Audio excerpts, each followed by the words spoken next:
Brother, good morning. Good morning sister. ஓம் சாந்தி. குஷியா இருக்கீங்களா? குஷியா இருக்கேன் சிஸ்டர். Okay, very good. அப்பா நினைக்கும் போதெல்லாம் குஷி தான். ஆமா சிஸ்டர், ஆமா. இன்னைக்கு குஷி கூட குஷியின் பாடல் பாடிக்கிட்டே இருக்கணும், ஆஹா ஆகான்ற பாடல் பாடிக்கிட்டே இருக்கணும் வரதானம் கொடுத்துருக்காரு இன்னைக்கு நமக்கு. எல்லாரும் அப்பாவை விரைவா தெரிஞ்சுக்கணும். ஆமா ஆமா சிஸ்டர். எல்லாரும் குஷியில சந்தோஷத்துல நடனம் ஆடிக்கிட்டே இருக்கணும். அதான் நம்மளுடைய ஆசையும். டிராமா என்ன நடக்குதுன்னு தெரியாது. சரி பார்க்கலாம். எல்லாருக்கும் கண்டிப்பா கிடைச்சுதானே ஆகணும் இறுதி நேரத்துல அறிமுகம் எல்லாருக்கும். சரி, ஓகே சிஸ்டர், நீங்க ஆரம்பிங்க முரளி. ம் 14/12/2024 காலை முரளி பாப்தாதா மதுபன். ஓம் சாந்தி. இணையான குழந்தைகளே, உங்களிடம் மன்மனாபவ மத்தியாஜி பவ என்ற கூர்மையான அம்பு இருக்கின்றது. சிஸ்டர் பக்கத்துல வச்சு படிங்க. பக்கத்துல வச்சு படிங்க சிஸ்டர், விரல மறைக்காம. அப்படியா? சவுண்ட் லைட்டா கேக்குற மாதிரி இருக்குது, மழை பெய்யறதுனால. என்ற கூர்மையான அம்பு இருக்கிறது. இந்த அம்புகளால் நீங்கள் மாயாவின் மீது வெற்றி அடைய முடியும் அப்படின்னு அப்பா ஒரு அருமையான. ஆமா, மன்மனாபவ மத்தியாஜி பவ அப்படிங்கிற கூர்மையான அம்புகள் உங்ககிட்ட இருக்குது. அதன் மூலமா தான் மாயை மீது வெற்றி அடைய முடியும் அப்படிங்கிறார். மன்மனாபவனா மனதார தந்தையை நினைவு செய்யறது, இன்னொன்னு ஆஸ்தியை நினைவு செய்யறது. அதனாலதான் அப்பா அத கூர்மையான அம்புகள்னு சொல்றாரு. அதன் மூலமா தான் நீங்க மாயை வெற்றி அடைய முடியும் அப்படின்னு சொல்றாரு. கேக்குறாங்க, குழந்தைகளுக்கு பாபாவின் உதவி எந்த ஆதாரத்தில் கிடைக்கிறது? குழந்தைகள் பாபாவிற்கு எவ்வாறு நன்றி செலுத்துகிறார்கள்? பதில், குழந்தைகள் பாபாவை எவ்வளவு அன்போடு நினைக்கிறார்களோ அவ்வளவு உதவி கிடைக்கிறது. அன்போடு பேசுங்கள். தனது தொடர்பை சரியாக வைத்து ஸ்ரீமத் படி நடந்து கொண்டே இருந்தால் பாபா உதவி செய்து கொண்டே இருப்பார். குழந்தைகள் பாபாவிற்கு நன்றி தெரிவிக்கிறார்கள். பாபா, தாங்கள் பரந்தாமத்தில் இருந்து வந்து தூய்மை இல்லாத எங்களை தூய்மையானவர்களாக மாற்றுகிறீர்கள். அடுத்த சிஸ்டர், தூய்மை இல்லாத தூய்மையாக்குகிறார்கள். எங்களுக்கு எவ்வளவு சுகம் கிடைக்கிறது, அன்பில் கண்ணீர் கூட வருகிறது அப்படின்னு சொல்றாங்களா? அதான் பாபாவை நீங்க எப்படி, பாபாவுடைய உதவி எப்படி உங்களுக்கு கிடைக்கும் குழந்தைங்களுக்கு அப்படிங்கிறாரு. பாபாவை நீங்க அன்போடு நினைவு செய்யும் போது பாபாவினுடைய உதவி கிடைக்கும் அப்படிங்கிறார். அதான் அமிர்த வேலையில் அமர்ந்து நல்ல தந்தையிடம் அன்பாக அமர்ந்து பேசுங்க. உங்களுடைய தொடர்பு, நினைவின் தொடர்பை தந்தையோடு இணைங்க. ஸ்ரீமத் படி நடந்து கொண்டே இருந்தீங்கன்னா பாபாவினுடைய உதவி கிடைத்து கொண்டே இருக்கும் அப்படின்னு சொல்றாரு.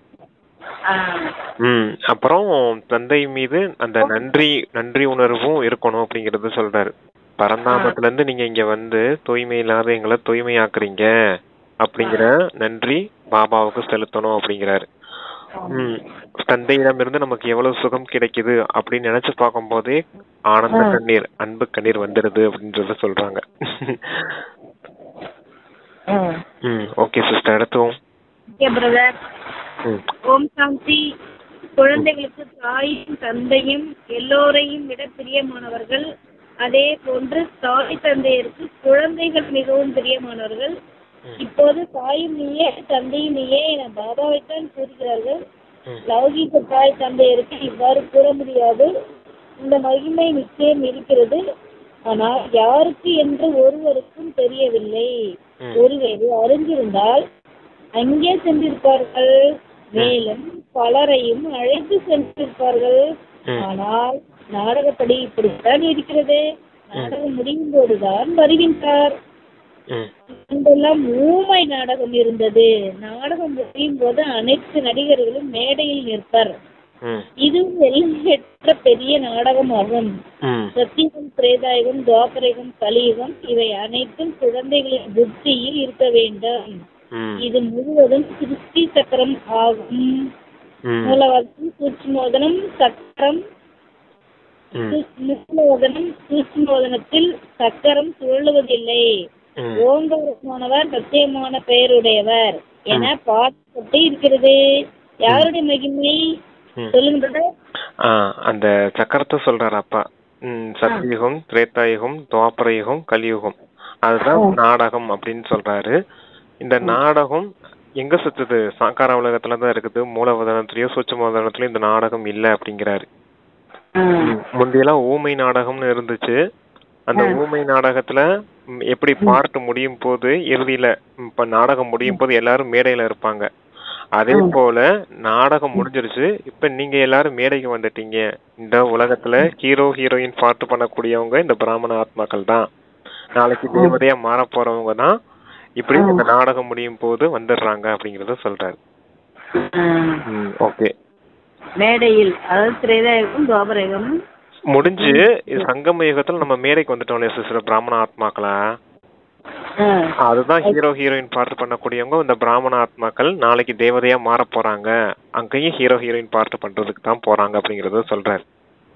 அதுக்குதான் அந்த ஊமை நாடகத்துல இறுதியில மேடைக்கு வந்துடுவாங்களே எல்லாரும். அதே போல தந்தை உங்களை எல்லாரையும் மேடைக்கு அழைச்சிட்டாரு அப்படிங்கறத சொல்றாரு. ஓங்காரமானவர் சத்தியமான பெயருடையவர் என பாடப்பட்டு இருக்கிறது. யாருடைய மகிமை? கிரந்தத்தில் சீக்கியர்கள் மகிமை செய்திருக்கிறார்கள். குருநானக் வாக்கு இப்போது ஓங்காரமானவர் என்பது ஒரே ஒரு நிராகார பரமாத்மாவின் மகிமையாகும். ஆனால் அவர்கள் பரமாத்மாவின் மகிமையை மறந்து குருநானக்கின் மகிமையை செய்கிறார்கள். நானக்கு தான் சத்குரு என்று கூட நினைக்கிறார்கள். உண்மையில் இந்த சிருஷ்டி முழுவதிலும் உள்ள மகிமைகள் அனைத்தும் அவர் ஒருவருக்குத்தான். வேறு யாரையும் மகிமை செய்ய முடியாது. இப்போது பாருங்கள், ஒருவேளை பிரம்மாவின் உடலில் பாபா பிரவேசம் ஆகவில்லை என்றால் இவர் சோழி போன்றவர். இப்போது நீங்கள் சோழியில் இருந்து வைரம் போன்ற பரம்பிதா பரமாத்மா மூலம் மாறிக்கொண்டிருக்கிறீர்கள். இப்போது சுத்தமான உலகம் பிரம்மாவின் உலகமாகும். தூய்மை இல்லாத உலகத்தில் பாபா வரும்போது யார் அவரை புரிந்து கொள்கிறார்களோ அவருக்கு பலி ஆகிறார்கள். இன்றைய உலகில் குழந்தைகள் கூட இருளில் இருக்கிறார்கள். ஆமா, அந்த குருநானக் சொல்றாங்க இந்த கிரந்தத்துல ஓம்காரம் அப்படின்னு சொல்லி வச்சிருக்காங்க. அதுக்கு அர்த்தமும் அவங்க கிரந்தத்துல இருக்கவங்களுக்கு, கிரந்தம் படிக்கிறவங்களான சீக்கியர்களுக்கு தெரியாது அப்படின்னு சொல்றாரு. குருநானக் தான் சத்குரு அப்படின்னு புரிஞ்சு வச்சிருக்காங்க. இதெல்லாம் எதுவும் கிடையாது, உண்மையான தந்தை தான் உங்களுக்கு சத்குரு அப்படின்னு சொல்றாரு. ஓம்காரம்ன்ற மகிமையும் பாபாவுக்குரியது. நிராகார் ஓம்கார்னு சொல்லி வச்சிருக்காங்க. அங்க நிராகாரமானவர் ஒரே ஒரு தந்தை தான். மற்ற எல்லாரும் உடலோட இருக்கக்கூடிய ஜீவாத்மாக்களா இருக்கீங்க. நிராகாரமானவர் இந்த பரமாத்மா மட்டும்தான். அவர் தான் உண்மையான சத்குருவும் கூட அப்படின்னு சொல்றாரு. அதான் பிரம்மா உடல்ல பிரவேசமாகலைன்னா இந்த விஷயங்கள்லாம் உங்களுக்கு புரிஞ்சிருக்காது இல்லையா அப்படிங்கிறாரு. அது தெரியாம கிரந்தத்துல பாடிட்டு இருக்கிறாங்க. தெரியாமன்னு நமக்கு அப்பா புரிய வைக்கிறாங்க. அதான் அந்த சாஸ்திரங்கள், இந்த குருநானக் இந்த கிரந்தத்துல குருநானக்கு மகிமை அப்படி செய்யறாங்க. அவர் தான் இறைவனுக்கு சமமானவர் அப்படிங்கிறது, சத்குரு அவர் தான் அப்படிங்கறது மாதிரி சொல்றாங்க. அதெல்லாம் அந்த மகிமையெல்லாம் எழுதுனது சரிதான், ஆனா அது குருநானக் பேரை போட்டு வச்சிருக்காங்க அப்படின்றத சொல்றாரு. அதெல்லாம் பரமாத்மாவுக்கு சொந்தமானது, பரமாத்மாவுடைய மகிமை அப்படிங்கறத சொல்றாரு. எல்லா சாஸ்திரமே அப்படித்தானே. இங்க கீதை சொன்ன கிருஷ்ணரை, கீதை சொன்ன பாபாவை அந்த கிருஷ்ணர் பேரை போட்டுட்டாங்க. அதே போல குருநானக் பேரை போட்டுட்டாங்க. அங்க நம்ம பைபிள்ல சொன்னது பரம்பிதா பரமாத்மா பரலோக ராஜ்யம் அப்படின்னு சொன்னதெல்லாம் எது? கிறிஸ்தவ தர்மத்துல சொன்னதெல்லாம் பாபாவுக்குரிய மகிமை தான். ஆனா அங்க இயேசு பேரை போட்டு வச்சிருக்காங்க. அதான் தந்தையோட மகிமை பூரா மற்ற தர்ம பிதாக்களுக்கு வந்தது மாதிரி சேர்த்துட்டாங்க அப்படின்னு சொல்றாரு. சரி, வாசிங்க. வாசிங்கன்னு சொல்லுங்க பிரதர். ஓகே சார், வாசிங்க அப்படின்னு சொல்லுங்க பிரதர். ஒன்றும் புரியல, அதனால சொல்றேன். வாசிக்கிறேன். தேவதைகள் எவ்வளவு உயர்வாக இருந்தனர், இப்பொழுது அவர்கள் மறுபிறவி எடுத்து எடுத்து சமோ பிரதானமாகிவிட்டனர். சன்னியாசிகள் கூட முதலில் மிகவும் நன்றாக இருந்தனர், தூய்மையாக இருந்தனர், பாரதத்திற்கு உதவி செய்தனர். பாரதத்தில் ஒருவேளை தூய்மை இல்லை என்றால் காமச்சிதையில் எரிந்து போயிருப்பர். சத்தியுகத்தில் இந்த காம விகாரம் இருப்பது இல்லை. இந்த கலியுகத்தில் அனைவரும் காமச்சிதை என்ற முட்களில் அமர்ந்திருக்கின்றனர். சத்தியுகத்தில் இவ்வாறு கூற மாட்டார்கள், அங்கே இந்த விஷயம் கிடையாது. அமிர்தத்தை விட்டு விஷத்தை அருந்தினார்கள் என கூறுகிறார்கள் அல்லவா? விகாரிகளுக்குத்தான் தூய்மை இல்லாதவர்கள் என்று கூறப்படுகிறது. இந்த மனிதர்களை பாருங்கள், 10 முதல் 12 குழந்தைகளை பெற்றுக்கொண்டே போகிறார்கள். எந்த விதிமுறையும் இல்லை. சத்தியுகத்தில் குழந்தைகள் பிறப்பதற்கு முன்பே காட்சிகள் கிடைக்கின்றது. சத்தியுகத்தில் சரீரம் விடுவதற்கு முன்பே நான் இந்த சரீரத்தை விட்டு குழந்தையாக பிறக்கப் போகிறேன் என காட்சி கிடைக்கிறது. மேலும் ஒரு பிள்ளைதான் அதிகம் கிடையாது. சட்டப்படி நடக்கிறது. நிச்சயம் வளர்ச்சி ஏற்படுகிறது. ஆனால் அங்கு விகாரம் கிடையாது. நிறைய பேர் அங்கு குழந்தைகள் எப்படி பிறக்கும் என்று கேட்கிறார்கள். அங்கு யோக பலத்தினால் அனைத்து வேலைகளும் நடக்கின்றது என கூற வேண்டும். தான் கிறிஸ்தியின் ராஜ்யத்தை அடைகின்றோம். உடல் பலத்தினால் கிறிஸ்தியின் ராஜ்யம் கிடைக்காது. அந்த சந்நியாச தர்மத்தை சொல்றாரப்பா. அந்த சன்னியாச தர்மம் இல்லைன்னா இந்த பாரதம் மொத்தமா அதல பாதாளத்துக்கு போயிருக்கும், தூய்மை இல்லாம அப்படின்னு சொல்றாரு. இப்ப சன்னியாசிகளும் தேவை.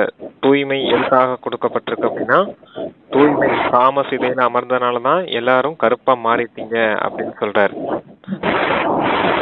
விகாரம் இங்க பாருங்க, கலியுகத்துல எல்லாருமே எவ்வளவு மோசமானவர்களா இருக்காங்க அப்படின்னு சொல்றாரு.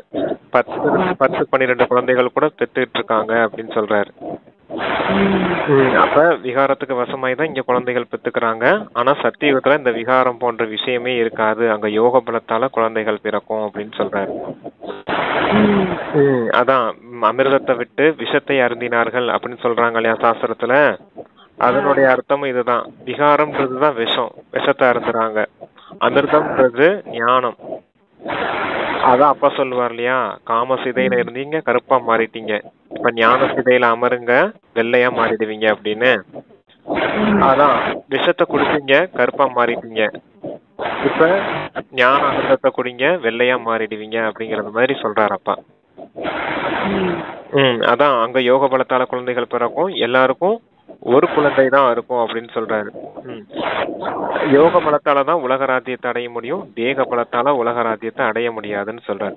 எல்லாருக்கும் ஒரு குழந்தை அப்படின்னு சொல்றது, அங்க ஆண் வாரிசு இருக்கும், பெண் வாரிசு இருப்பாங்க. பெண் வாரிசு இன்னொரு வீட்டுக்கு கல்யாணம் பண்ணி கொடுத்துருவாங்க இல்லையா, அதனால எல்லா தம்பதியருக்கும் ஆண் வாரிசோட அந்த மருமகள் வீட்டுக்கு வரக்கூடியவங்களும் ஒரு குடும்பம் இருக்கும் அப்படிங்கிறதுக்காக ஒரு குழந்தை இருக்கும் அப்படின்னு சொல்றாரு அப்பா. ஒருவேளை கிறிஸ்தவர்கள் தங்களுக்குள் இணைந்து விட்டால் இந்த முழு கிறிஸ்தியின் ராஜ்யத்தை அடையலாம். ஆனால் தங்களுக்குள் இணைய மாட்டார்கள், சட்டம் இல்லை. ஆகவேதான் 2 பூனைகள் தங்களுக்குள் சந்தேகித்துக் கொள்கிறது. வெண்ணெய் குழந்தைகளாகிய உங்களுக்கு கிடைக்கிறது. கிருஷ்ணரின் வாயில் வெண்ணெய் காட்டப்பட்டுள்ளது. கிறிஸ்து என்பதே வெண்ணெயாகும். இந்த யோக பலத்தின் சண்டைதான் சாஸ்திரங்களில் காட்டப்பட்டு இருக்கிறது. மற்றபடி உடல் வலிமை கிடையாது என தந்தை கூறுகின்றார். ஆனால் அவர்கள் இம்சை நிறைந்த போரை சாஸ்திரங்களில் காண்பித்து விட்டனர். அவைகளோடு நமக்கு எந்த சம்பந்தமும் இல்லை. பாண்டவர்கள் கௌரவர்களின் போல் இல்லை. பல தர்மங்கள், அதாவது மதங்கள் 5000 வருடங்களுக்கு முன்பும் இருந்தது. அவர்கள் தங்களுக்குள் சண்டையிட்டு அழித்துக் கொண்டனர். பாண்டவர்கள் தேவி தேவதா தர்மத்தை ஸ்தாபனை செய்தனர். இது யோக பலமாகும். இதன் மூலம் கிறிஸ்தியின் ராஜ்யம் கிடைக்கின்றது. அதான் அந்த ரெண்டு பூனைகள் சண்டையிட்டு கொண்டிருக்கிறது அப்படின்றது 2 கிறிஸ்தவ தர்மத்தை அவங்கள சொல்றாங்க. யாருன்னா ரஷ்யா, அமெரிக்கா 2 பேருமே கிறிஸ்தவ மதத்தை சேர்ந்தவங்க. 2 பேரும் சேர்ந்துட்டாங்கன்னா உலக ராஜ்யத்தை ஆள முடியும் இந்த தேக பலத்தால. ஆனா அப்படிப்பட்ட விஷயம் இந்த டிராமால இல்ல அப்படிங்கிறாரு. தேக பலத்தால ஒருபோதும் உலக ராஜ்யத்தை அடைய முடியாது அப்படிங்கறத சொல்றாரு. அப்ப அங்க 2 பூனை சண்டையிட்டு இருந்தது. வெண்ணைய குரங்கு திருடிட்டு போயிருச்சு அப்படின்ற மாதிரி காமிச்சிருக்காங்க. கிருஷ்ணருடைய வாயில கூட வெண்ணையை காமிக்கிறாங்க. வெண்ணெய்ங்கிறது இந்த உலக ராஜ்யம். கிருஷ்ணர் எப்படி அந்த வெண்ணெய் அடைஞ்சாரு, அந்த உலக ராஜ்யத்தை அடைஞ்சாரு அப்படின்னா யோக பலத்தால அடைஞ்சாரு அப்படிங்கறத சொல்றாங்க. தேவதைகள் அந்த சொர்க்கத்துல இருந்தாங்க இல்லையா, அதனாலதான் அந்த யோக பலத்தின் மூலமா குழந்தைகள் பிறக்கும், யோக பலத்தினால அந்த ராஜ்யம் நடக்கும் அப்படிங்கறத சொல்றாரு. அப்ப தேக பலம் யோக பலம், தேக பலத்தால உலக ராஜ்யத்தை அடைய முடியாது, அது டிராமால விதி கிடையாது. ஆனா யோக பலத்தால உலக ராஜ்யத்தை அடைய முடியும், அதுக்குதான் விதி இருக்குது. அத கூட காமிச்சிருக்காங்க சாஸ்திரத்துல. அதாவது கிருஷ்ணர் வாயில வெண்ணெய் இருந்துச்சு, வெண்ணெயை திருடி சாப்பிட்டாரு அப்படின்னு கதையும் கூட உருவாக்கி இருக்காங்க. 2 பூனை சண்டையிட்டு இருந்தது, அது வெண்ணெய குரங்கு திருடிட்டு போயிருச்சு அப்படின்னு. எல்லாமே உங்களுடைய கதை, உங்களுடைய நினைவு சின்னம் தான். அது அது இப்ப தந்தை வந்து அந்த கதையெல்லாம் சொல்லி புரிய வைக்கும் போதுதான் நமக்கு புரியுது. இல்லாட்டும் நமக்கும் அது புரியாது, எதுக்காக அந்த கதையை உருவாக்கியிருக்காங்க அப்படின்னு. கிருஷ்ணர் வாயில எதுக்கு வெண்ணெயை காட்டுறாங்க அப்படின்னு. அதுக்குதான் கிருஷ்ணர் வெண்ணெயை திருடி சாப்பிட்டாரு அப்படின்னு சொல்லுவாங்க இல்லையா. நம்ம இன்ன வரைக்கும் அதான் நம்பிட்டு இருக்கோம், வெண்ணெயை திருடி எப்படி சாப்பிட்டாரு அப்படின்னு. கிருஷ்ணர் அப்படிலாம் செய்வாரா அப்படின்னு.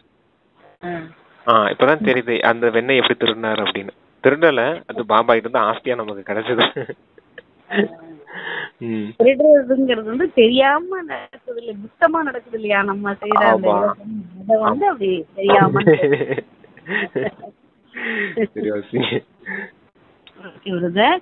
மாயா ஜெகத்ஜித் ஆகிறார்கள். அதாவது இங்க என்னன்னா இந்த யோக பலமாகவும் இதன் மூலம் கிறிஸ்டின் ராஜ்யம் கிடைக்கிறது. மாயா ஜெகத்ஜித் ஆகிறார்கள். சத்தியுகத்தில் மாயை ராவணன் கிடையாது. அங்கே ராவணனின் ரூபத்தை செய்து எரிக்க மாட்டார்கள். சித்திரம் எப்படி எல்லாம் பூதத்தை, அதாவது சித்திரத்தை எப்படி எல்லாம் உருவாக்குகிறார்கள். இவ்வாறு யாரும் அவர்கள் அசுரர்கள் இருக்க மாட்டார்கள். 5 விகாரங்கள் பெண்களுக்குள்ளும் இருக்கிறது, 5 விகாரங்கள் ஆண்களுக்குள்ளும் இருக்கிறது. இதை கூட புரிந்து கொள்ளவில்லை. அவற்றை ஒன்றாக இணைத்து 10 தலை ராவணனாக உருவாக்கி இருக்கிறார்கள். விஷ்ணுவிற்கு கூட 4 புஜங்களை கொடுத்திருக்கிறார்கள். மனிதர்கள் இந்த பொதுவான விஷயத்தை கூட புரிந்து கொள்வதில்லை. மிகப்பெரிய ராவணனை உருவாக்கி இருக்கிறார்கள். மிகவும் அன்பான குழந்தைகளுக்கு எல்லையற்ற தந்தை புரிய வைக்கிறார். எப்பொழுதும் தந்தைக்கு குழந்தைகள் மீது வரிசை கிரமத்தில் அன்பு இருக்கும்.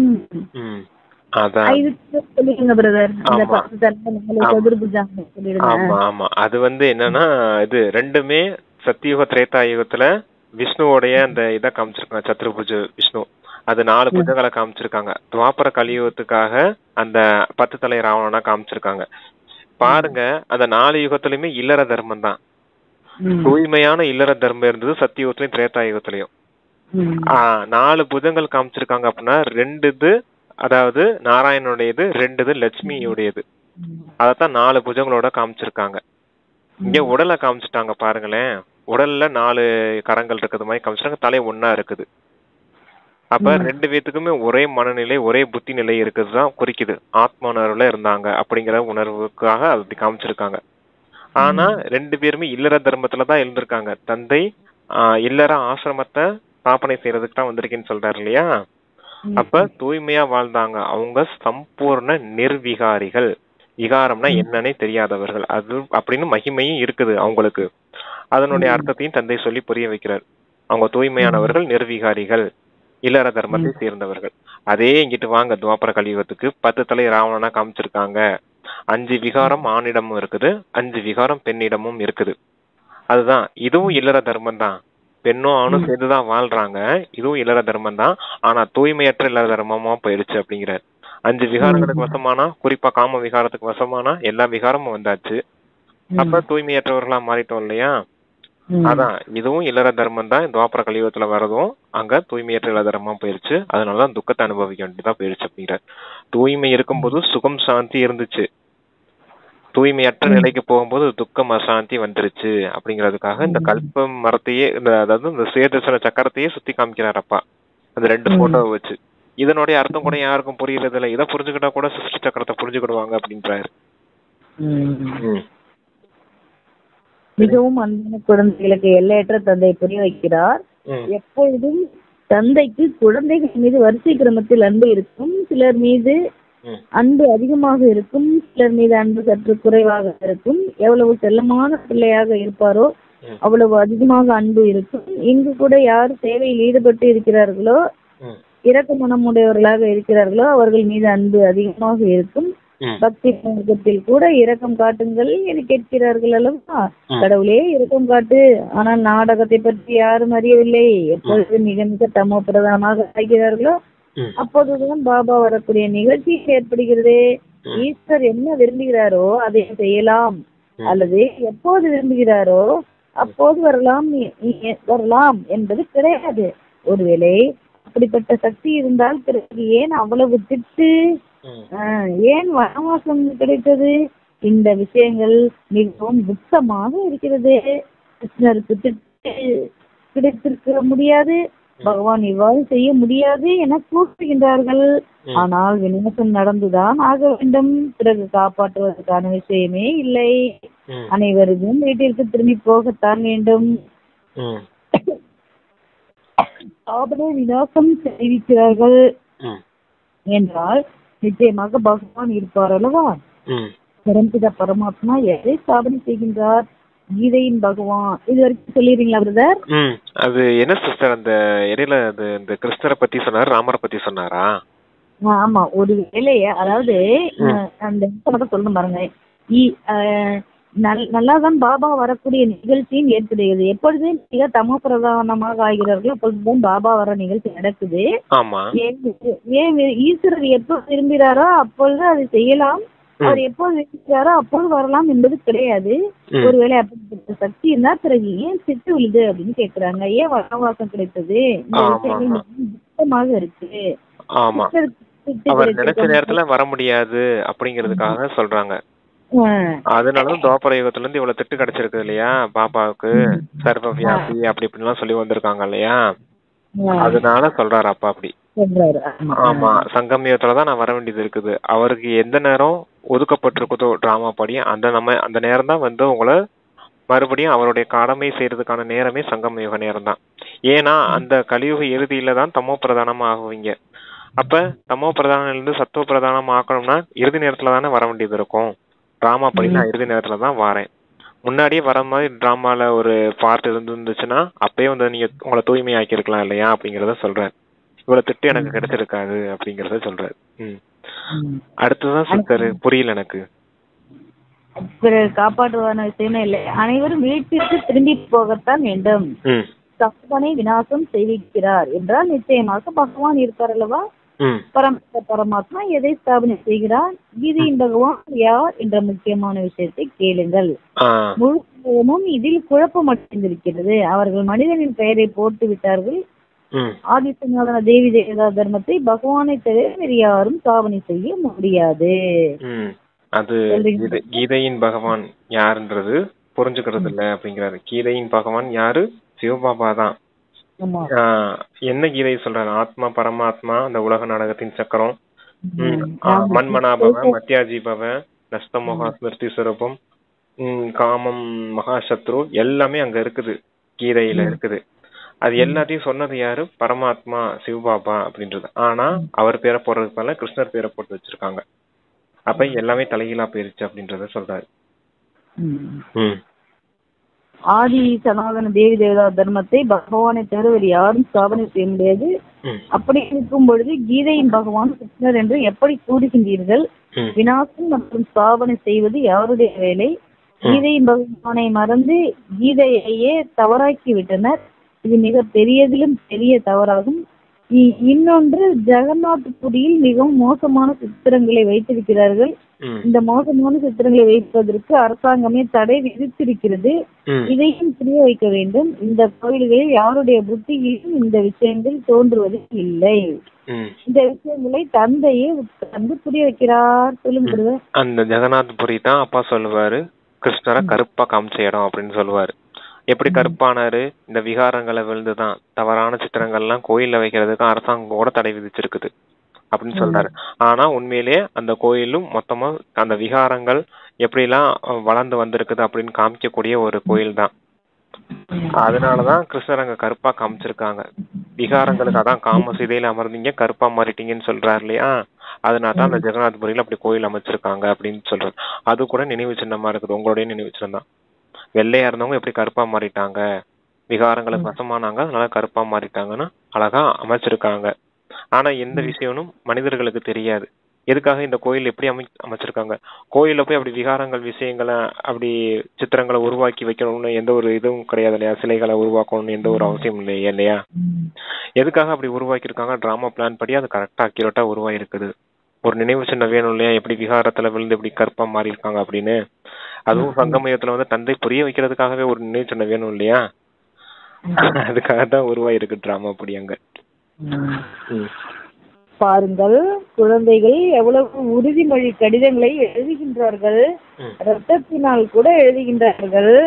ஒரு முறை கிருஷ்ணருக்கு ரத்தம் வந்த போது திரௌபதி தனது ஆடையை கிழித்து கட்டினார் என்ற ஒரு கதை இருக்கிறது அல்லவா? இது அன்பு அல்லவா? உங்களுக்கு சிவபாபா மீது அன்பு இருக்கின்றது. இவருக்கு பிரம்மா, அதாவது இவருக்கு அப்படின்னா பிரம்மா ரத்தம் வரலாம், இவருக்கு துக்கம் ஏற்படலாம். சிவபாபாவிற்கு ஒரு போதும் துக்கம் ஏற்படாது. ஏனென்றால் அவருக்கு என்று உடல் கிடையாது.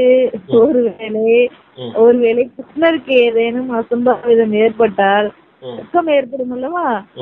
அவரை எப்படி பரமாத்மா என்று கூறுவது? நான் துக்கத்தில் இருந்து விடுபட்டிருக்கிறேன்.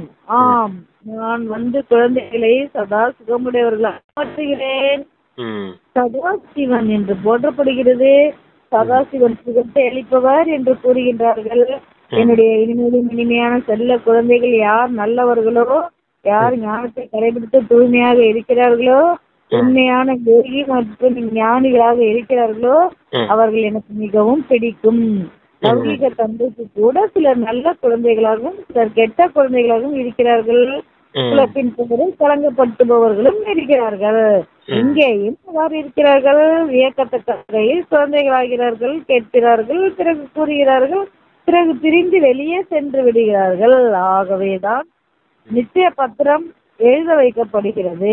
சொல்லுங்க பிரதர்.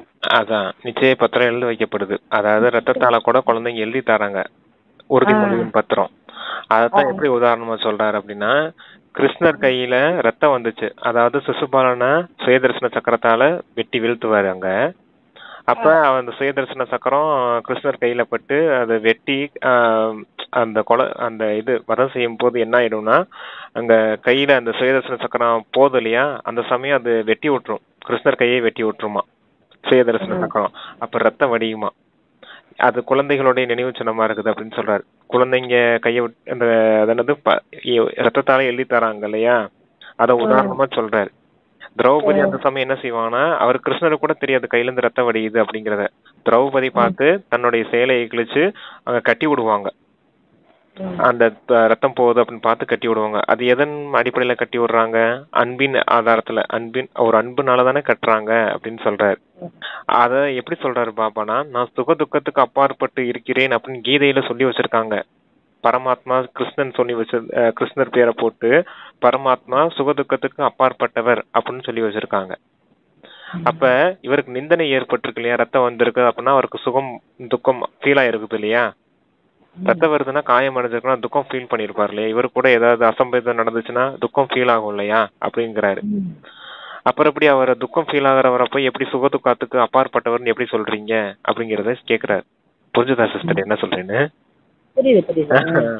அப்ப எப்படி சொல்லி புரிய வைக்கிறாரு பாருங்க. நம்ம கூட இதை யோசிக்கலாம், ஆனா பாபா எப்படி சொல்லி புரிய வைக்கிறாரு பாருங்க. இன்னைக்கு இதுதான் நமக்கு சிந்தனை செய்யறதுக்கான விஷயம். சுகதுக்கத்துக்கு அப்பாற்பட்டு இருக்கிறேன். அப்படி இப்ப இவருக்கும் நிந்தனை ஏற்பட்டுச்சுன்னா அப்படி ஆயிடும் இல்லையா. குழந்தைங்க அதாவது இப்படி உறுதிமொழியும் கொடுக்குறாங்க. எப்படி உறுதிமொழி கொடுக்குறாங்க, நாங்க போகவே மாட்டோம் அப்படின்னு ரத்தத்தால எழுதி கொடுக்குறாங்க. இருந்தாலும் பாபா கையை விட்டுட்டு போயிடுறாங்க விகாரங்களுக்கு வசமாயி. அதாவது உறவினர்கள் மீது பற்று இருக்கலாம், இல்ல ஏதாவது காம விகாரத்தின் ஆசை இருக்கலாம். அப்படிங்கறது மாதிரி இந்த தேக அபிமானத்தினால இந்த வேலையெல்லாம் நான் செய்ய மாட்டேன் அப்படின்னு ஏதோ ஒரு குற்றம் குறை, ஏதோ சந்தேக புத்தி யஜ்யத்தை விட்டுட்டு போறாங்க, பாபா கையை விட்டுட்டு போறாங்க அப்படின்னு சொல்றாரு இல்லையா. அப்ப ரத்தத்தாலதான் நீங்க எழுதி கொடுத்தீங்க, அப்ப உங்களுடைய உறுதிமொழி நீங்களே மறந்துட்டீங்களான்னு இறுதி நேரத்துல கொடுக்கப்படும் அப்படிங்கறத சொல்றாரு. யஜ்யத்தை விட்டு போகும்போதும் கொடுக்குறாங்க, இறுதி நேரம் தர்மராஜபுரியில அதையும் காமிக்கப்படும் இல்லையா. நீங்க இந்த மாதிரி செய்தீங்க, அதனாலதான் உங்களுக்கு தாழ்ந்த பதவி கிடைச்சிருச்சு அப்படின்னு. உங்களுக்கு சொர்க்கத்துல முழு ஆஸ்தி கொடுக்க முடியாது அப்படிங்கறதெல்லாம் தர்மராஜபுரியில உங்களுக்கு காட்சியா கிடைக்கும் இல்லையா அப்படிங்கறதுக்காக சொல்றாரு அப்பா. பத்திரம் எழுதி வைக்கப்படுகிறது. பிறகு அவர்கள் எழுதி கொடுத்ததே அவர்களுக்கு கொடுக்கப்படுகிறது. ரத்தத்தினால் கூட எழுதி கொடுக்கின்றார்கள், ரத்தத்தினால் எழுதி உறுதிமொழி எடுக்கிறார்கள், என்றோ சத்தியம் கூட செய்கிறார்கள். ஆனால் அது பொய் சத்தியம். ஈஸ்வரன் எதிர்த்து இருக்கின்றார் என்றால் இவரும் ஈஸ்வருதான், நானும் ஈஸ்வருதான் உறுதி செய்கிறேன். இப்பொழுது நடைமுறையில் நம்மிடம் இருக்கின்றார் என அறிகிறீர்கள் என பாபா கூறுகின்றார். இந்த கண்கள் என்ற ஜன்னல்களினால் பார்க்கின்றனர். இது பிறருடைய சரீரமாகும். லோனாகப்பட்டிருக்கிறார். பாபா வாடகைக்கு குடியிருப்பவர் ஆவார். வீட்டை பயன்படுத்துவார்கள் அல்லவா நான் இந்த உடலை பயன்படுத்துகிறேன் என்று பாபா கூறுகின்றார். பாபா இந்த ஜன்னல்களினால் பார்க்கின்றார். பாபா முன்னாலேயே இருக்கின்றார். ஆத்மா நிச்சயமாக உடலினால் தான் வேலை செய்கிறது. நான் வந்திருக்கிறேன் என்றால் நிச்சயமாக கூறுவேன் அல்லவா. உடலை பயன்படுத்துகின்றார் என்றால் நிச்சயமாக வாடகை கூட கொடுக்க வேண்டி இருக்கும். குழந்தைகளாக நீங்கள் சொல்லுங்க பிரதர். அந்த பிரம்மா பாபாவும் சொல்றாரு, கண்கள் என்ற ஜன்னல் மூலமா நான் பார்த்துட்டு இருக்கேன் அப்படிங்கிறார். பிரம்மாவுடைய உடல் மூலமா சிவபாபா பார்த்துட்டு இருக்காரு. நீங்க ரத்தத்தால எழுதி கொடுத்தீங்க இல்லையா, அங்க கிருஷ்ணருக்கு எப்படி திரௌபதி கையில இது கட்டினாங்க, சிலையை கட்டினாங்க, அதே போல நீங்க ரத்தத்தால லெட்டர் எழுதி கொடுத்துருக்கீங்க. சிவபாபா அமர்ந்திருக்காரு, பிரம்மா உடல் மூலமா இந்த கண்கள் என்ற ஜன்னல் மூலமா பார்த்துட்டு இருக்காரு. அப்ப நீங்க இப்படி தந்தையை விட்டுட்டு போகலாமா அப்படிங்கறத சொல்றாரு. அதான் அது இறுதி நேரத்துல உங்களுக்கு அந்த உங்களால உறுதிமொழி எடுக்க வைக்கப்படுது. நீங்க இறுதி கையை விட்டுட்டு போறீங்க அப்படின்னா அதையும் கொடுத்துட்டு அனுப்பிடுறாரு அப்படிங்கறத சொல்றாரு. அப்ப நல்லா புரிஞ்சுக்கணும், உடல் மூலமா தானே ஆத்மா பார்க்க முடியும், உடல் மூலமா தானே பேச முடியும், உடல் மூலமா தானே காரியங்கள் செய்ய முடியும். அதனாலதான் நான் அந்த பிரம்மாவுடைய உடலா ஆதாரமா லோனா எடுத்திருக்கேன் அப்படின்னு சொல்றாரு. கடனுக்கு எடுத்திருக்கேன், அதுக்கு வீட்டுக்கு வாடகை கொடுப்போம் இல்லையா, அதே வீட்டுக்கு வாடகை கொடுப்போம் இல்லையா சிஸ்டர், வீட்டுக்கு வாடகை கொடுப்போம் இல்லையா, அது போல இந்த பிரம்மாவுடைய உடலுக்கு நான் வாடகை கொடுக்கறேன் அப்படிங்கறதும் சொல்றாரு. என்ன வாடகை கொடுக்கறாரு?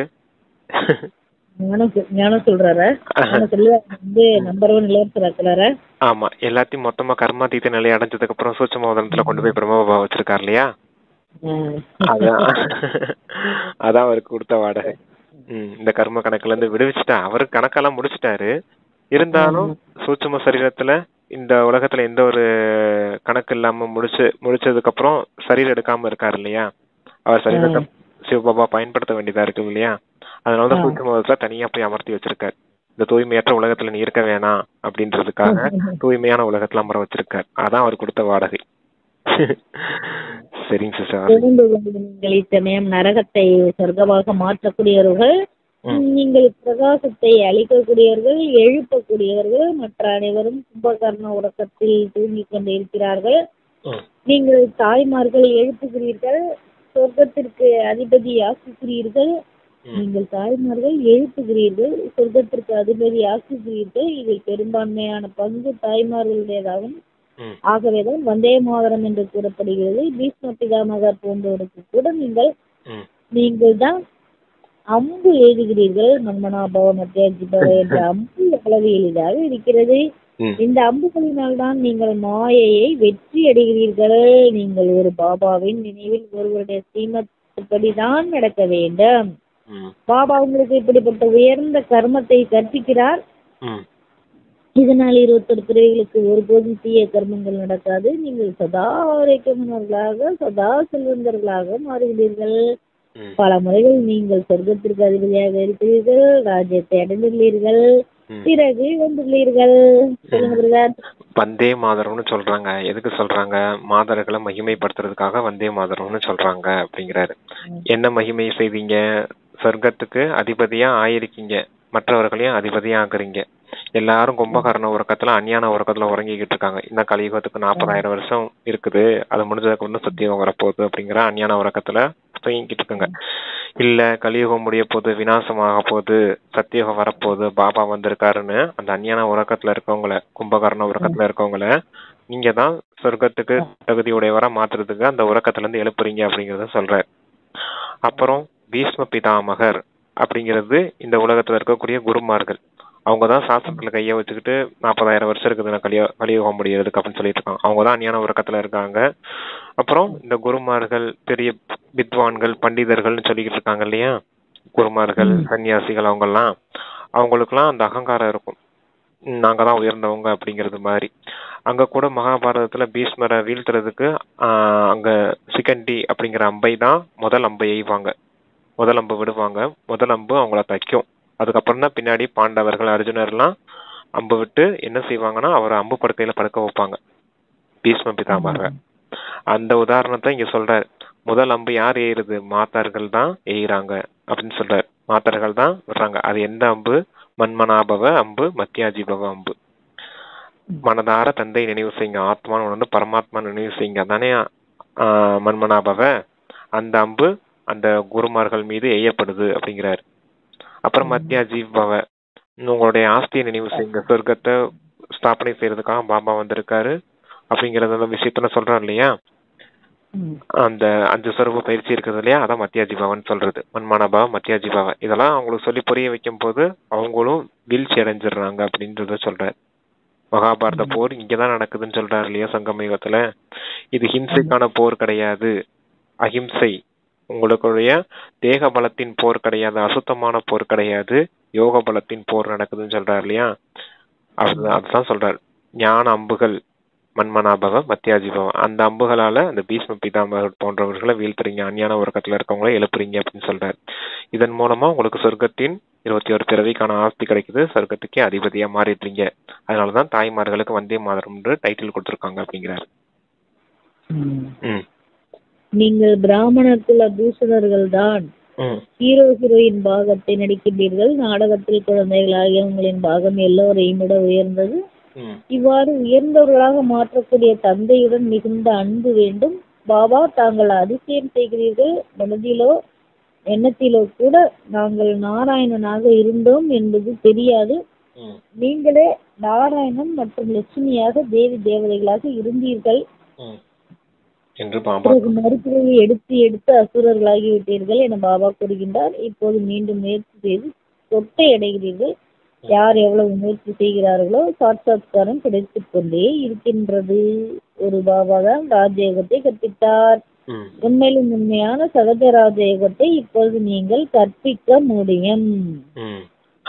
பாபாவின் அறிமுகத்தை அனைவருக்கும் கொடுப்பதே உங்களுடைய கடமையாகும். பிராமண குல பூசணர்களாகிய நீங்க தான் யாரு இந்த உலகத்திலே மிக உயர்ந்த பார்ட் பண்ணக்கூடியவங்க, ஹீரோ ஹீரோயின் பார்ட் பண்ணக்கூடியவங்க நீங்க தான் அப்படின்னு சொல்றாரு. அப்ப நாம தான் ஹீரோ ஹீரோயின் பார்ட் இங்க பண்ணிட்டு இருக்கோம். அதனுடைய பலனை தான் சத்தியுகத்திலையும் திரேதாயுகத்திலையும் அனுபவிக்க போறோம். அப்புறம் என்ன சிஸ்டர் சொன்னாரு, அது சொத்தை அடைகிறீர்கள்.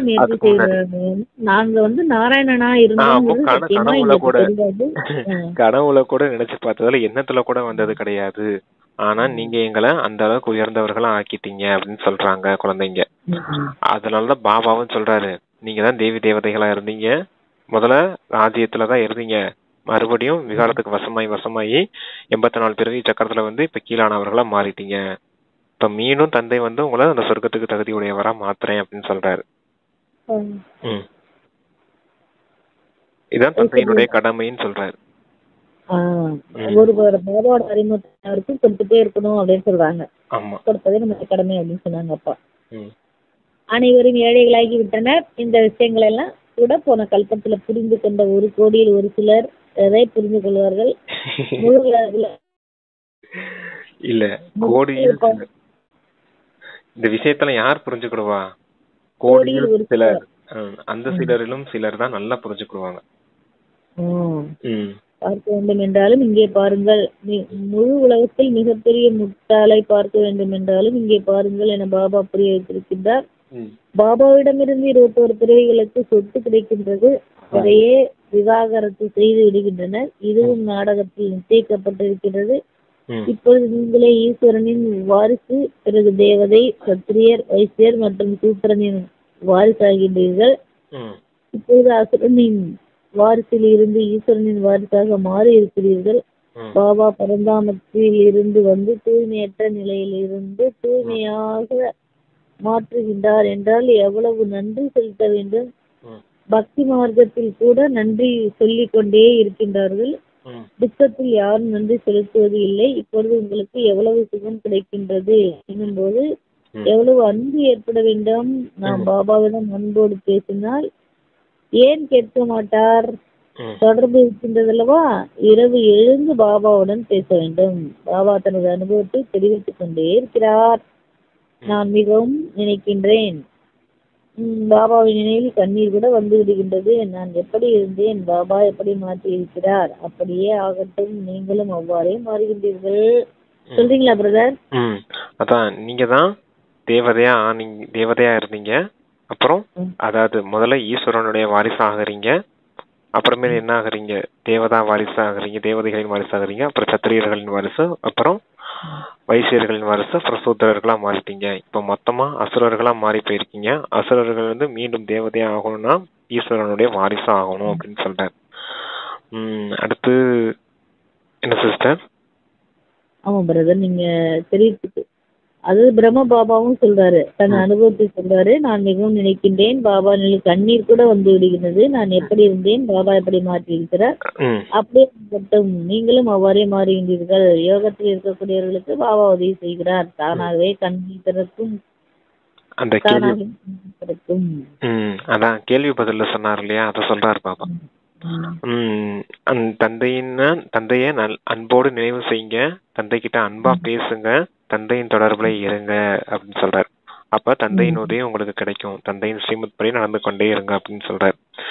நன்றி கூட செலுத்துறாங்க பாபாவுக்கு. யாரும் துக்கத்துல இருக்கும்போது நன்றி சொல்ல மாட்டாங்க. பக்தி மார்க்கத்துல துக்கத்துலதான் இருக்காங்க, இருந்தாலும் கடவுளுக்கு நன்றி அப்படின்னு சொல்றாங்க இல்லையா.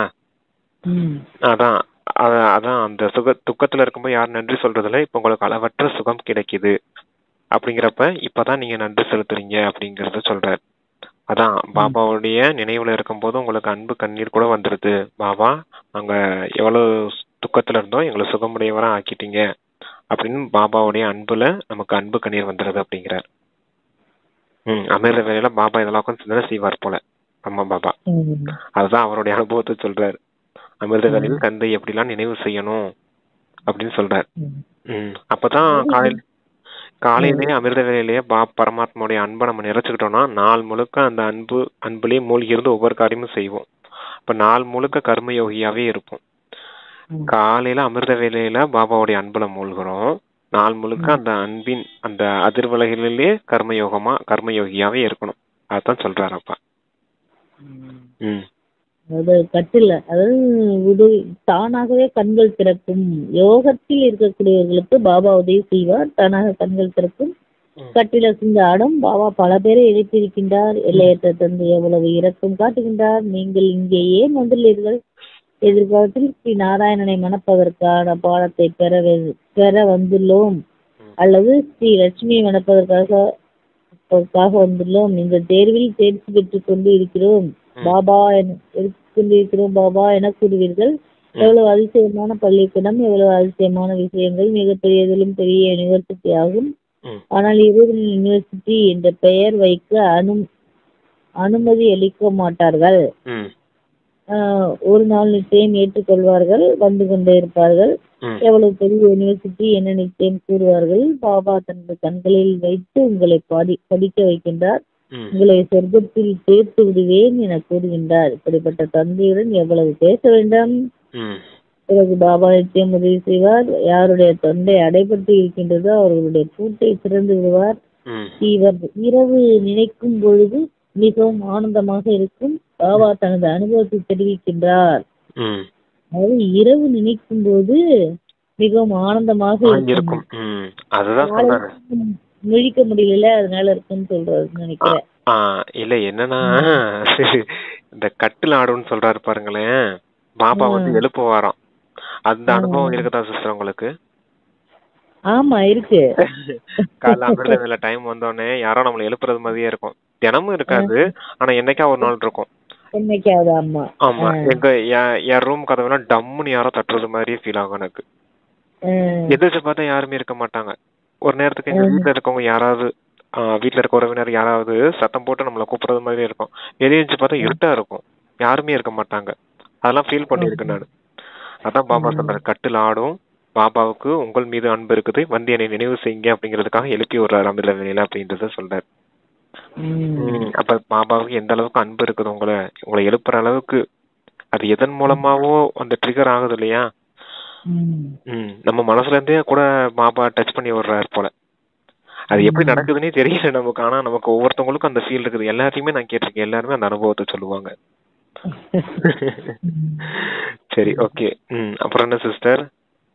இரவு நினைக்கும் பொழுது மிகவும் ஆனந்தமாக இருக்கும். அத இரவு நேரத்துல நினைக்கும் போது ரொம்ப குஷி இருக்கும் அப்படின்னு சொல்றாரு. அத ஃபீல் பண்ணி பார்த்தவங்களுக்கு தான் தெரியும் அமிர்த வேலையில எந்த அளவுக்கு குஷி இருக்குன்னு சொல்றாரு. அதான் ஏன்னா ஆமா சிஸ்டர், நம்மள வந்து யாரோ ஒருத்தவங்க கரெக்டா அந்த டைம்ல வந்து எழுப்பி விடுறாங்கன்னா அதுவே குஷி தானே. எனக்கு அது நிறைய பாபா டைம் தான்.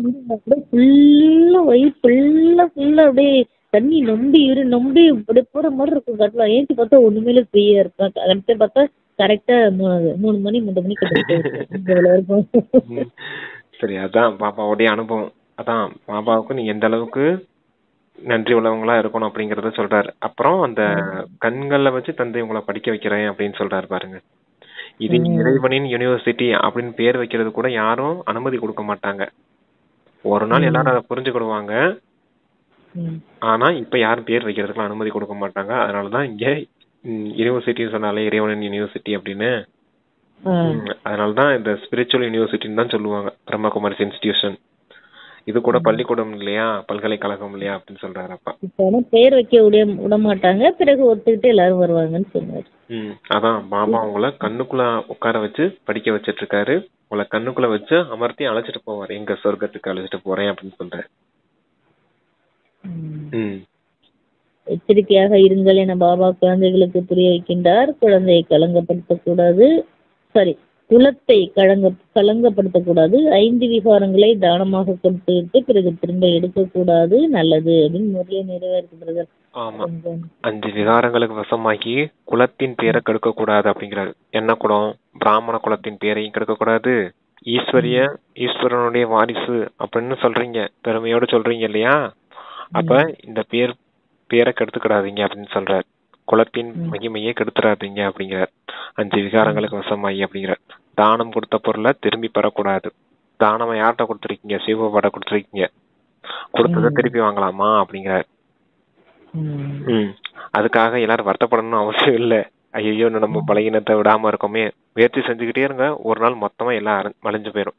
63 பிறவி சம்ஸ்காரம் இருக்குதுன்னு புரிஞ்சுக்கிடணும். ரெண்டையுமே சேர்த்தே புரிஞ்சுக்கணும். இல்லைன்னா முயற்சி செய்ய முடியாது. பச்சாதாபப்பட்டுட்டே இருக்கும், குற்ற உணர்ச்சி இருந்துகிட்டே இருக்கும். கோவப்படுறோமே, அகங்காரத்தை காட்டுறோமே, இன்னும் பற்றுக்கு பேராசைக்கு வசமாக்குறோமே அப்படிங்கறதெல்லாம் ஃபீல் ஆகிட்டே இருக்கும் இல்லையா? அதுக்காக அதையும் புரிஞ்சுக்கணும். 63 பிறவி சம்ஸ்காரம் இருக்குது. நினைவு செய்ய விகாரங்களை ஈஸியா வென்றலாம் அப்படின்றதுக்காக சொல்றாரு. அதனாலதான் டெய்லி முரளி சொல்றாரு.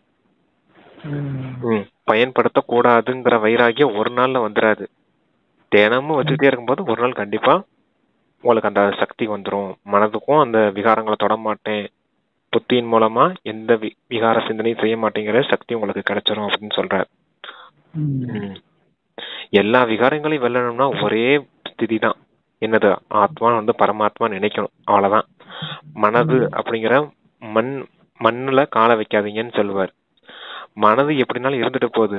அது சுத்த சங்கல்பத்தை எழுப்புது, விகார சங்கல்பத்தை எழுப்புது, அசுத்தமான சங்கல்பத்தை எழுப்புது, என்னன்னாலும் செஞ்சுட்டு போதும். மனசு நீங்க கண்டுக்கணும்னு அவசியமே கிடையாது. உங்களுக்கு கொடுக்கப்பட்ட வேலை எல்லாமே புத்திக்கு மட்டும்தான். புத்திக்கு நீங்க என்ன செய்யணுமோ அதை மட்டும் கவனம் கொடுத்தா போதும். ஆத்மான்னு வந்து பரமாத்மா நினைவு செய்யணும். அடுத்தவங்ககிட்ட பேசும்போது இனிமையா பேசணும். செயல் செய்யும் போது சேவை உணர்வோட செய்யணும், அவ்வளவுதான். எண்ணம் சொல் செயல்னு சொல்லுவார் இல்லையா? அது எண்ணம் சொல் செயல்னு கூட சொல்லக்கூடாது, நினைவு சொல் செயல் அப்படின்னு வச்சுக்கணும். எண்ணம் தான் அசுத்த எண்ணமும் வருது, விகார எண்ணமும் வருது இல்லையா? அது சம்ஸ்காரத்துல இருந்து தூண்டப்பட்டு எண்ணமா வருது மனசுக்கு. அதனால அந்த சம்ஸ்காரத்தையும் மனசையும் விட்டுட்டு பாபா புத்திக்கு கொடுத்த விஷயம் என்னென்னது? நினைவு செய்யுங்க, வார்த்தைகள் இப்படி வச்சுக்கோங்க, இனிமையா பேசுங்க எல்லாருக்கிட்டையும். செயல் செய்யும் போது கர்மயோகியா இருந்து சேவை உணர்வோட சேவை செய்யுங்க. சம்பந்தம் தொடர்புல வரவங்களுக்கு சுபபாவனை சுபகாமனை வைங்க அப்படின்னு சொல்வார். அப்ப இந்த காரியம் மட்டும் செய்தா போதும். மனதில் இப்படி வருதே பாப்பா, அப்படி வருதே பாப்பா அப்படிலாம் சொல்லிட்டு இருக்கணும்னு அவசியமே கிடையாது பாப்பா கிட்ட. அவருக்கு தெரியாது மனசு அப்படித்தான் இருக்குது அப்படின்னு. பலகீனமான மனசு, விகாரத்தின் சங்கல்பம், மாயை எல்லாமே எங்க இருக்குது? சம்ஸ்காரமா இருக்குது. சம்ஸ்காரம் மனசை தூண்டி விடுது. அதன் மூலமா அதுல எண்ணங்கள் வந்துகிட்டே இருக்குது. அதனாலதான் மனசு அப்படிங்கிற அந்த மண்ணுல காலை வைக்காதீங்க அப்படின்னு சொல்லுவார். உங்களுக்கு எல்லாமே புத்தியில தான் தந்தை ஞானத்தை நிரப்புறாரு. தந்தை கொடுத்த ஞானத்தை சிந்தனை செய்யணும், இல்ல சுய சிந்தனை செய்யணும், சுய தரிசன சக்கரத்தை சுத்தணும், இல்ல சுப சிந்தனையாளர் ஆகும்னு சொல்லுவார். சுபமான சிந்தனை எப்ப செய்வோம்? பரமாத்மாவுடைய குணங்கள், பரமாத்மாவுடைய சக்திகள், அவருடைய தன்மைகள், அவருடைய மகிமைகள் செய்யும் போது சுப சிந்தனையாளர் ஆயிடும். பாருங்க, எல்லாம் சிந்தனை சிந்தனை சிந்தனைன்னு தான் சொல்லுவார். மனசு சிந்திக்குமா, புத்தி சிந்திக்குமா? மனசுதான். புத்தி தான் சிஸ்டர் சிந்தனை செய்யும், மனசு சிந்தனை செய்யாது. மனசு எண்ணங்களை மட்டும்தான் சிஸ்டர் எழுப்பும். வந்து உண்டு பண்ணிட்டே இருக்கும். ஆமா, அத பத்தி தாரணை நல்லது கெட்டதெல்லாம் எண்ணத்தை விட்டும் தோண்டிட்டே இருக்கும். ஆமா, நல்ல எண்ணம் தூண்டும், கெட்ட எண்ணம் தூண்டும், தோண்டிட்டே இருக்கும். எதிர்மறை தூண்டும், தேவையில்லாத தூண்டும், தேவையற்றதை தூண்டும். அப்படிதான் ஜட்ஜ் பண்ணது இல்லையா, பகுத்தறியும், முடிவு செய்யும். இனிமையிலும் இனிமையான காணாமல் போய் கண்டெடுக்கப்பட்ட செல்லமான குழந்தைகளுக்கு தாயின் தந்தைமாகிய பாப்தாதாவின் அன்பு நினைவுகள் மற்றும் காலை வணக்கம். ஆன்மீக குழந்தைகளுக்கு ஆன்மீக தந்தை நமஸ்தே. அப்பா தாரணை 2 பாயிண்ட்ஸ் கொடுத்துருக்காங்க. முதல் பாயிண்ட், பாபாவிற்கு பிரியமானவராகி இரக்கமுடையவராகி சேவையில் ஈடுபட வேண்டும். தகுதியான குழந்தையாகி கட்டளைப்படுவராகி உண்மையான யோகி மற்றும் ஞானியாக வேண்டும். அனுபவங்களில் எழுந்து பாபாவிடம் மிகவும் இனிமையிலும் இனிமையாக பேச வேண்டும். பாபாவிற்கு நன்றி செலுத்த வேண்டும். பாபாவின் உதவியை அனுபவம் செய்வதற்காக மிகவும் அன்பான தந்தையை அன்போடு நினைக்க வேண்டும். இப்ப தெளிவா இருக்கு பிரதர், உங்களுக்கு என்னது தெளிவா இருக்குன்னு நினைக்கிறேன்.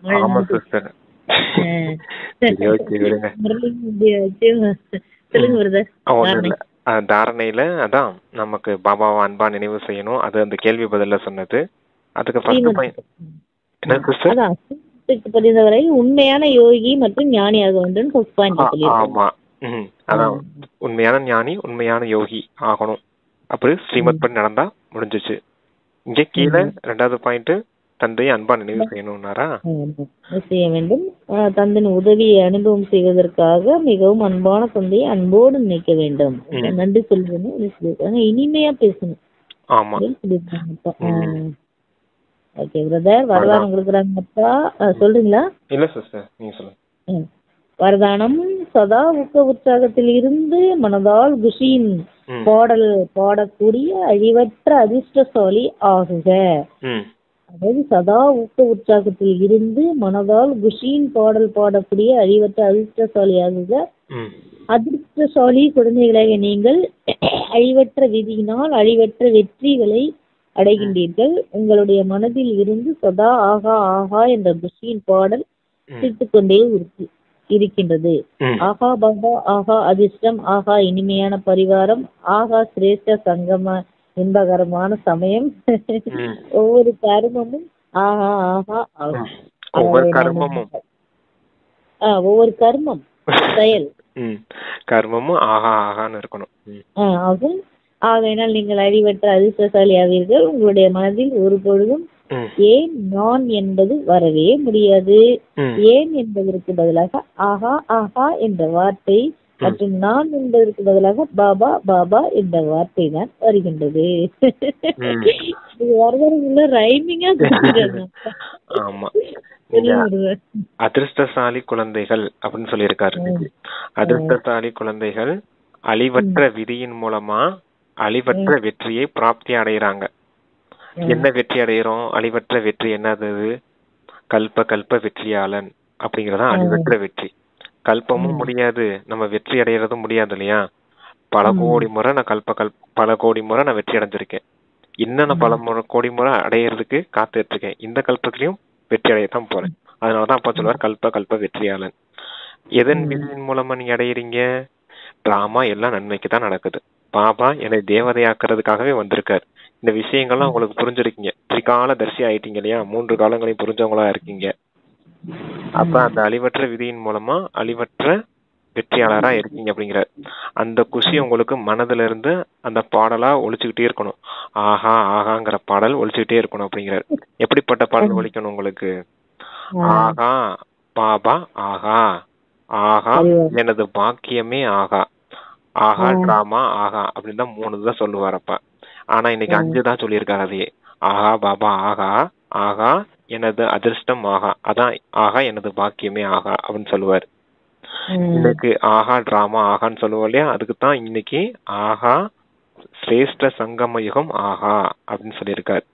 அப்புறம் ஆகா என்னுடைய இனிமையான பரிவாரம். பரிவாரம் இருக்கு இல்லையா? அது இனிமையான பரிவாரம் இங்கதானே கிடைச்சிருக்கு, இந்த சங்கம யுகத்துல தானே. அதுக்காக அதை சொல்றாரு. அப்புறமேலு ஒவ்வொரு கர்மமும் ஆஹா அப்படின்னு சொல்றாரு. எல்லா கர்மமுமே சுக கர்மாவில இருக்குது. பாபா கொடுத்த ஸ்ரீமத் படியில செய்யறோம். நம்ம அடுத்தவங்களுக்கு சுகம் கொடுக்கக்கூடிய கர்மாவில செய்யறோம். அதனாலதான் ஒவ்வொரு கர்மமும் ஆஹா. இப்படிப்பட்ட குழந்தைகள் தான் அதிர்ஷ்டசாலி குழந்தைகள் அப்படிங்கிறார். ஆஹா ஆகாங்கிற பாடல் பாடிக்கிட்டே இருக்கக்கூடியவங்க தானே அதிர்ஷ்டசாலி, லக்கியஸ்ட் அப்படின்னு சொல்றாங்க இல்லையா? எப்பவும் மகிழ்ச்சியா இருக்க குழந்தைங்க தான் அதிர்ஷ்டசாலி. அப்போ உங்க மனசுல இருந்து எப்பவுமே இந்த ஆஹா ஆஹா பாடல் தான் வந்துட்டு இருக்குது. அப்படிங்கிறப்ப நீங்க தானே அதிர்ஷ்டசாலி அப்படிங்கிறாரு. லக்கியஸ்ட் குழந்தைங்க நீங்க தான் அப்படின்றாரு. அப்புறமேலு இப்படி அதிர்ஷ்டசாலி குழந்தைகளுக்கு எப்போதும் என்ன வராது, ஏன் என்பதும் வராது, நான் என்பதும் வராது. ஏன் கேட்டுட்டே இருக்கோம் இல்லையா, அதுக்கு பதிலா ஆஹா ஆகான்னு சொல்லிட்டே இருங்க அப்படின்னு சொல்றாரு. ஏன் இப்படி நடந்துச்சு, ஏன் இப்படி இல்லாம நடக்கும் அப்படிலாமா அந்த இதெல்லாம் வரும் இல்லையா, அதுக்கு பதிலா நீங்க ஆகா ஆகா அப்படின்னு சொல்லுங்க அப்படின்னு சொல்றாரு. ஆகானா ஏன் இப்படி நடந்துச்சு, டிராமால இருந்துச்சு நடந்துச்சு, இப்படி இல்லாம நடக்கும், ஆமா இப்படித்தான் நடக்கும், சங்கம யுகமே கல்யாணக்காரி இல்லையா, ஏதோ நன்மை நடக்குது, ஏன் இப்படி நடந்துச்சு, ஏதோ நன்மை நடக்கிறதுக்காக நடக்குது அப்படின்னு புரிஞ்சுக்கோங்க. ஏன்னா நன்மை, அப்ப ஆகாதானே, அதுக்காக சொல்றாரு ஏன்னு. அப்புறம் நான் செய்தேன், நான் செஞ்சேன், இதெல்லாம் என்னாலதான் முடியும், நான் தான் எல்லாத்தையும் செய்ய முடியும் அப்படிங்கறதெல்லாம் நானும் சொல்லக்கூடாது. செய்பவர் பாபா, சரியா, நான் வெறும் கருவிதான் அப்படிங்கிறப்ப பாபா தான் செய்தார் அப்படிங்கறது மாதிரி பாபா பாபாங்கிற பாடல் பாடிட்டே இருங்க, ஒருபோதும் நான்கிற பாடல் பாடாதீங்க அப்படிங்கறத சொல்றாரு. லோகன், என்ன சங்கல்பம் செய்கிறீர்களோ அவற்றில் அழிவற்ற அரசாங்கத்தின் முத்திரை பதித்து விட்டீர்கள் என்றால் அது உறுதியானதாக ஆகிவிடும். என்ன சங்கல்பம் செய்கிறீர்களோ அவற்றில் அழிவற்ற அரசாங்கத்தின் முத்திரை, இது நடந்துதான் ஆகணும். ஒரு அப்படியே ஸ்டாப் வைக்க சொல்றாங்க. ரப்பர் ஸ்டாம்ப் வைக்க சொல்றாரா? அது என்ன ரப்பர் ஸ்டாம்ப்னு பாக்கணும். அதுவும் அழியக்கூட முத்திரைன்னு ஒண்ணு இருக்குது, அழிவற்ற முத்திரைன்னு சொல்றாரு பாருங்க, இருக்குது அழிவற்ற முத்திரைன்னு. ஒவ்வொரு சங்கல்பத்திலயும் அழிவற்ற முத்திரை இருக்கணும். அப்படின்னா அழியாத பொருள் இந்த உலகத்துல எது? ஆத்மா தான் அழியாது, பாபா தான் அழியப்பட்டாங்க, டிராமா தான் அழியாது. அதான் அழிவற்ற முத்திரை, ஈஸ்வரிய முத்திரை. நம்ம ஆத்மா சிம்பிள் இருக்கு இல்லையா, அப்பாவுடைய சிம்பிள் இருக்கு இல்லையா, அதான் அழிவற்ற முத்திரை. எப்படி இருக்கணும், ஒவ்வொரு சங்கல்பத்திலயும் இருக்கணும். ஒவ்வொரு சங்கல்பத்திலயும் ஆத்மா பரமாத்மா டிராமா இந்த நினைவு தான் இருக்கணும் உங்களுக்கு. இதுதான் எண்ணத்துக்கான ஸ்ரீமத் அப்பா கொடுத்தது. உங்க எண்ணம் சிந்தனை எல்லாம் எப்படி இருக்கணும், இந்த 3 விஷயத்துக்குள்ளதான் இருக்கணும், அழிவற்ற விஷயங்கள்ல தான் இருக்கணும் அப்படின்னு சொல்றாரு. இந்த சங்கல்பம் இப்படிப்பட்டதா இருந்துச்சு அப்படின்னா அது உறுதியானதா ஆயிடும் அப்படிங்கிறார். இன்னொரு தடவை ஸ்லோகனம் வாசிங்க சிஸ்டர். என்ன சங்கல்பம் செய்கின்றீர்களோ அவற்றில் அழிவற்ற அரசாங்கத்தின் முத்திரை பதித்து விட்டீர்கள் என்றால் அது உறுதியானதாக ஆகிவிடும். ஆமா, இதையே செஞ்சுட்டே இருந்தீங்கன்னா அது உறுதியா ஆயிடும், பிக்ஸ் ஆயிடும் அப்படிங்கிறாரு. அதுலயே நீங்க நிலைச்சிடுவீங்க. அப்ப என்ன ஆகும், உறுதியாவீங்க அப்படின்னா ஞான ஸ்வரூபம் ஆத்மாவா ஆயிடுவீங்க அப்படின்றதுதான் விஷயம் அதுல. Okay sister, thank you. ஓம் சாந்தி. Super slogan. ஆமா, நல்ல ஜாலியா இருக்கு நீங்க வரணும். பாபாவுக்கு நன்றி. ஓம் சாந்தி. ஓம் சாந்தி. ஓம் சாந்தி சிஸ்டர், தேங்க்யூ. நன்றி பாபா.